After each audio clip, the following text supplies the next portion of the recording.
Halo, berjumpa lagi bersama saya Henry Juju, tentunya di channel saya, di mana masih dengan sharing pengalaman pribadi saya seputaran saya waktu terkena asam lambung, GERD, anxiety, psikosomatis tentunya teman-teman. Semoga teman-teman semua dalam keadaan sehat selalu dan masa dalam penyembuhan. Semoga tetap semangat, tetap jaga 3P, pola makan, pola hidup, dan tentunya pola pikir. Nah, begitu.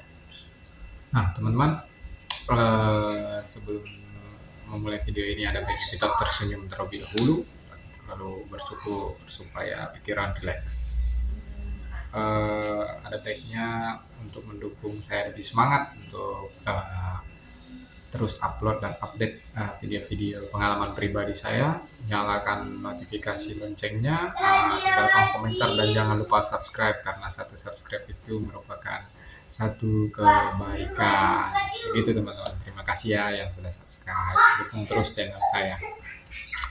Nah, untuk kesempatan kali ini teman-teman, saya akan berbagi informasi atau berbagi pengalaman pribadi saya.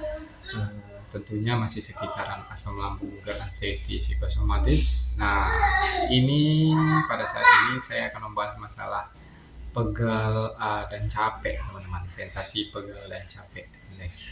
Pegal dan capek ini merupakan salah satu sensasi yang selalu ada ya, tentunya selalu ada pada setiap orang yang mengalami asam lambung, GERD ini. Pada prinsipnya kita ingat-ingat dulu, sebelum kita terkena penyakit ini, kita juga pernah merasakan pegal dan capek tentunya. Cuman pada waktu itu ya paling karena terlalu sering berolahraga, terlalu banyak aktivitas atau segala macam ya tentunya teman-teman ya.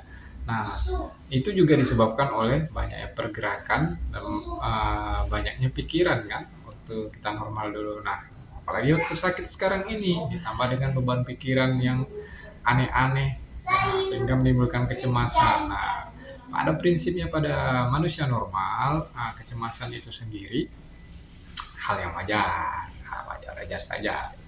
Yang tidak wajar itu ketika kecemasan timbul secara berlebihan. Nah, itu dia yang tidak wajar.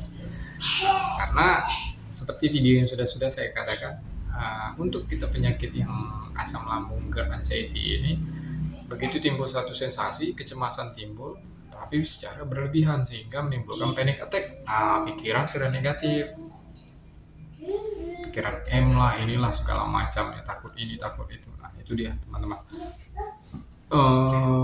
Selanjutnya, bagaimana cara saya mengatasinya? Cara saya mengatasinya ya cara rumahan saja teman-teman ya, tentunya. Mengatasi pegal dan capek ini ya ketika saya sudah tahu penyebabnya, tentunya saya bisa berpikir cara mengatasinya seperti apa gitu. Nah, penyebab yang saya tangkap di sini, yang saya pelajari itu ada beberapa. Yang pertama, karena banyak yang beraktivitas, tidak beraktivitas itu juga menyebabkan capek. Karena apa? Sering duduk, sering baring itu menyebabkan capek juga karena terlalu banyak berpikir. Karena berpikir juga menyebabkan capek, gitu, menyebabkan pegal. Gitu. Berpikir keras juga akan menegangkan otot-otot. Capek itu disebabkan karena ada ketegangannya otot-otot tadi ya kan. Karena kita stres banyak berpikir. Nah, itu salah satunya. Terus nutrisi makanan yang belum terlalu sempurna diserap oleh tubuh. Nah, itu hal yang wajar karena masa penyembuhan. Nah, setelah tahu penyebabnya, sekarang kita berpikir bagaimana cara mengatasinya. Ya, mengatasi secara rumahan ya. Rumahan pegal-pegal dan capek-capek tadi. Nah, yang pertama rajin mandi teman-teman. Rajin mandi setiap hari itu harus mandi, jangan sampai nggak mandi gitu teman-teman ya. Karena dengan mandi kita bisa menjadi segar, bugar, sehat ya kan. Kalau belum bisa mandi pakai air dingin ya pakai air hangat saja juga tidak apa-apa, tidak masalah sampai kita merasa udah mampu untuk mandi air dingin. Yang pertama, yang kedua makan rutin teman-teman, jangan malas makan supaya ada tenaga, supaya pegal-pegalnya bisa cepat hilang. Nah, yang ketiga yang saya lakukan, gosok pakai minyak. Nah, digosok pakai minyak yang menghangatkan lah.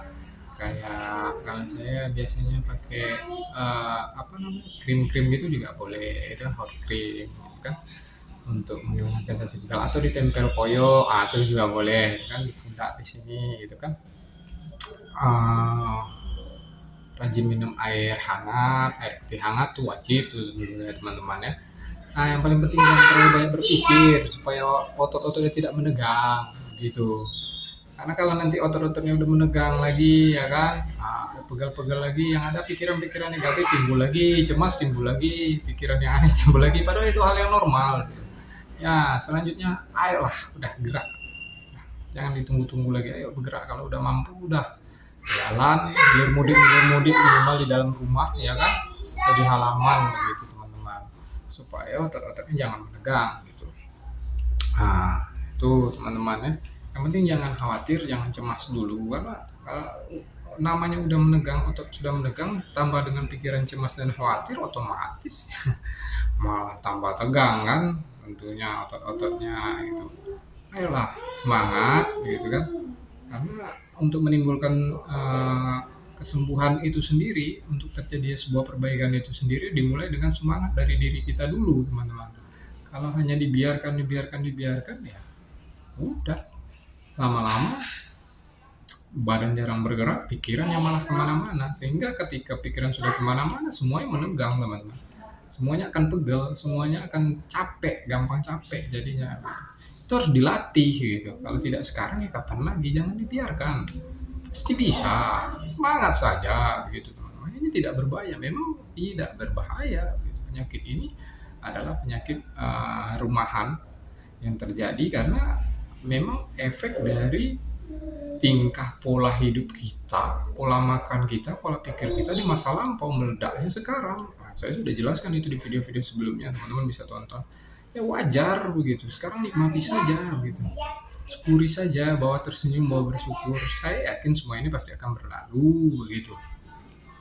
Semangat ya kan, rajin senyum karena dengan senyum membuat otot-otot rileks, membantu supaya sebelum terjadi pegal dihentikan dengan senyum dulu begitu, ataupun sudah terjadi pegal bisa dikurangi dengan tersenyum. Kok bisa, namanya sakit malah disuruh senyum bang? Ya bisa begitu kan.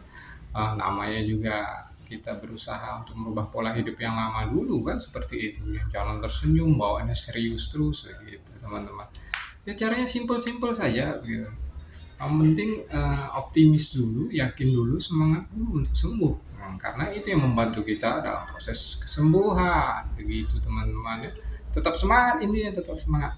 Karena pegal dan capek itu merupakan salah satu dari 1001 sensasi yang ada. Gitu. Nah wajar saja, namanya pegal itu kan aliran darah juga tidak lancar ya kan. Apalagi kita malas bergerak. Namanya orang yang kayak gini, ya wajar dibilang malas, dibilang ini kan terlalu meresapi dengan keadaan gitu, apalagi dalam posisi nganggur, tidak ada kerjaan atau aktivitas, jadi tidak ada sesuatu aktivitas yang membuat kita melupakan fokus kita ke dalam sensasi ini gitu. Kalau ada misalnya entah kegiatan-kegiatan lain, mungkin pegel-pegel atau pegel-pegel atau rasa capeknya bisa teralihkan. Ini kalau kita di rumah duduk saja kan, menikmati setiap sensasi yang ada ya kita berlarut dengan itu, apalagi kita tidak bisa mengendalikan pikiran, ya tambah kacau teman-teman. Bukan hanya pegal yang timbul, nanti kelingan lah, pusing lah, sensasi melayang lah, segala macam lah, sensasi aneh lah gitu. Kalau bisa dibawa jalan, dibawa bergerak, dibawa beraktivitas saja, enggak apa-apa. Yang penting semampu kita, kan kita tahu takaran kita sudah banyak belajar dengan diri kita ini kan, selama kita mengalami penyakit ini kan, asam lambung gerd anxiety ini kan, kita banyak mempelajari kehidupan kita. Kita sakit ini bukan seminggu 2 minggu teman-teman ya kan, minimal 3 bulan 4 bulan ya kan, bahkan ada yang bertahun-tahun, dan itu sudah kita alami hari per hari sampai detik ini kita masih bernafas. Ayolah semangat, rubah cara pikir kita, semua sensasi itu bisa kita lewati. Lama atau tidaknya ya itu tergantung teman-teman. Jangan pernah bertanya, bang berapa lama merasakan ini. Dengan bertanya seperti itu tidak akan menyembuhkan teman-teman, percaya saja. Harusnya yang teman-teman tanyakan itu, bang bagaimana cara konsisten untuk merubah cara pola makan, pola hidup, dan pola pikir. Nah itu baru benar, karena itu pertanyaan mau sembuh gitu. Bukan bertanya, bang apa yang bang rasakan. Ya itu tidak akan membuat kita sembuh teman-teman. Yang ada kita membanding-bandingkan di alam bawah sadar kita, di alam pikiran kita, sehingga tertanam, banyak teman-teman yang senasib sepenanggungan sama itu. Jangan berpikir seperti itu. Artinya berpikir bagaimana orang bisa sembuh, saya harus mengikuti caranya. Bagaimana cara orang konsisten bisa sembuh, saya harus juga konsisten begitu. Bukan menanyakan berapa lama Anda mengalami ini, apa yang Anda rasakan, sama aja bohong. Itu tidak akan menjadi sebuah solusi buat diri kita begitu teman-teman. Kecuali tanya konsistennya kayak mana caranya bang, gitu kan. Membangun semangat itu kayak mana, nah itu baru benar. Berarti sudah tertanam di diri kita, wah saya mau sembuh juga, ya gitu teman-teman ya kan. Semangat dulu itu ya. Ya saya juga mohon maaf nih sama teman-teman yang menanyakan berapa lama bang mengalami hal seperti ini. Itu tidak saya jawab, saya cuma like karena saya love saja. Karena apa? Ya di video-video saya sebelumnya juga sudah ada saya jelaskan gitu. Ya tinggal teman-teman ayolah buka aja videonya, lihat-lihat videonya ya kan. Di situ kan juga nanti paham. Jadi sebelum bertanya ada baiknya teman-teman itu membuka video-video yang sudah ada terlebih dahulu sehingga apa namanya? Saya tidak capek lagi menjawab komentar demi komentar yang sudah ada jawabannya teman-teman gitu. Kadang saya kaget nih ada notifikasi ini masuk nih ya kan di komentar, saya terima kasih ya kan, berterima kasih sekali sama teman-teman. Cuma ya itu tadi saya bilang, kalau kita mau sama-sama sembuh, ada pergerakan jauh lebih baik, pertanyakan pertanyaan yang betul-betul membangun motivasi niat kita ingin sembuh, bukan pertanyaan yang hanya ingin kepo, pengen tahu berapa lama sakitnya, apa yang dirasakan. Yes, semua yang kita rasakan itu hampir sama teman-teman, asal berkaitan dengan asal lambung, anxiety, psikosomatis begitu teman-teman. Nah, sekali lagi saya ingatkan, saya bukan seorang dokter, bukan seorang psikolog, psikiater, bukan seorang hipnoterapis ataupun mentor, apoteker ataupun seorang ahli. Saya hanya seseorang yang pernah mengalami penyakit ini dan sekarang sudah jauh lebih membaik. Saya tidak akan pernah mengatakan bahwa saya sembuh total. Sembuh total itu dalam artian seperti apa? Kalau sembuh total tapi tetap menjaga konsistensi 3P-nya, saya rasa berarti ada kemungkinan untuk kembali lagi terkena begitu. Jadi saya bilang membaik jauh lebih baik begitu dibanding saya waktu terkena. Saya mengklaimnya seperti itu saja teman-teman, karena saya berpikirnya penyakit ini seperti flu gitu. Begitu kita kendor lagi, ya sudah, saya rasa bakal balik lagi begitu teman-teman. Nah, ya mungkin itu saja dari saya. Mohon subscribe dukungannya kalau video ini bermanfaat. Sampai jumpa di lain kesempatan di video saya yang lain. Salam hormat dari saya.